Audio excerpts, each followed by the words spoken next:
Assalamualaikum warahmatullahi wabarakatuh. Bertemu lagi dalam pembelajaran prakarya kelas 9 tentang makanan hasil olahan pangan setengah jadi dari perikanan dan peternakan.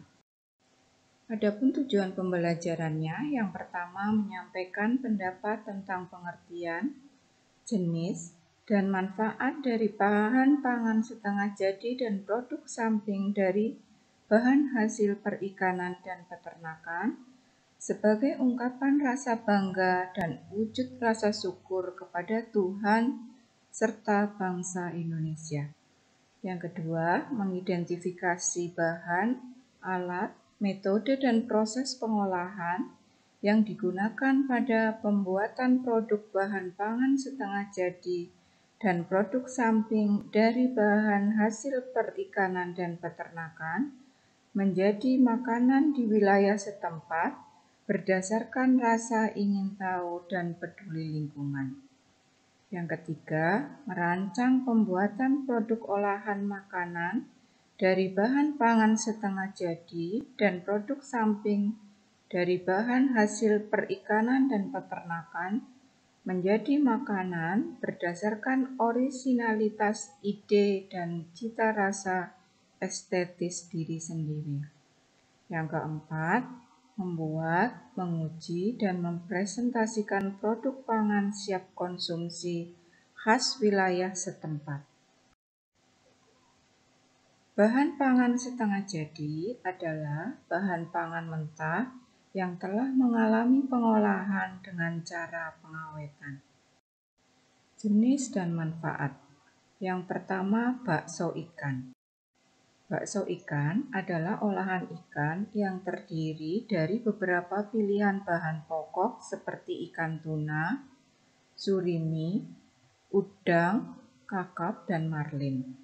Diramu dengan tepung tapioka dan racikan bumbu istimewa, masing-masing mempunyai rasa khas yang menggugah selera. Sangat berbeda dengan bakso daging, bakso ikan memiliki tekstur yang lebih lembut dan gurih. Bakso ikan sangat nikmat dimasak dengan cara direbus atau digoreng dan disajikan saat masih hangat. Yang kedua, dendeng cumi. Dendeng adalah makanan kering sebagai salah satu produk awetan yang diolah secara tradisional hingga modern dan sangat populer di masyarakat Indonesia. Lembaran daging cumi-cumi diberi campuran gula, garam, dan bumbu-bumbu lain, kemudian dikeringkan. Selain rasanya yang gurih dan lezat, dendeng cumi-cumi juga merupakan makanan tradisional yang kaya akan kandungan gizi seperti protein, mineral, kalsium, fosfor, dan besi, serta memiliki kelebihan yaitu masa simpannya lebih lama. Ketiga, terasi udang. Terasi udang atau disebut juga belacan, termasuk hasil olahan setengah jadi dari bahan udang. Jenis udang yang biasa digunakan untuk membuat terasi adalah udang rebon atau udang yang berukuran kecil. Udang rebon yang telah direbus lalu digiling dan ditambahkan garam, kemudian difermentasikan atau diragikan, lalu dijemur agar kadar air menjadi rendah. Kemudian digiling kembali hingga dapat dibentuk menjadi bentuk-bentuk umum terasi. Yang keempat, rumput laut. Salah satu cara pengolahan atau pengawetan rumput laut yaitu dengan mengolahnya menjadi tepung. Dengan pengolahan menjadi tepung, keraginan rumput laut akan sangat bermanfaat. Di samping lebih praktis dalam penggunaan dan penyajiannya, juga memudahkan dalam hal pengemasan dan pengangkutan. Yang kelima, telur asin. Telur asin adalah masakan yang berbahan dasar telur dengan cara diawetkan melalui cara diasinkan atau diberikan garam berlebih untuk menonaktifkan enzim perombak. Kebanyakan telur yang diasinkan adalah telur itik. Telur asin yang dinilai berkualitas tinggi memiliki ciri-ciri bagian kuning telur berwarna agak kemerahan, kering, jika digigit tidak mengeluarkan cairan dan menimbulkan bau amis, dan rasa asin tidak menyengat, teksturnya berminyak. Yang keenam, dendeng daging. Dendeng daging adalah daging yang dipotong tipis menjadi serpihan yang lemaknya dipangkas, dibumbui dengan saus asam, asin, atau manis, dengan dikeringkan dengan api kecil atau diasinkan dan dijemur. Hasilnya adalah daging yang asin dan setengah manis dan tidak perlu disimpan di lemari es. Dendeng adalah contoh makanan yang diawetkan.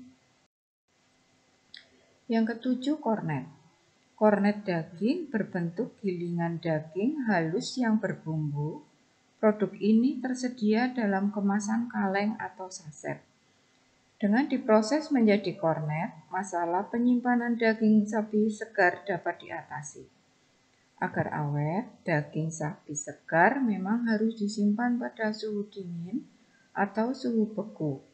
Daging sapi segar yang telah diproses menjadi kornet kemudian dikalengkan, dapat disimpan pada suhu kamar sekitar 2 tahun.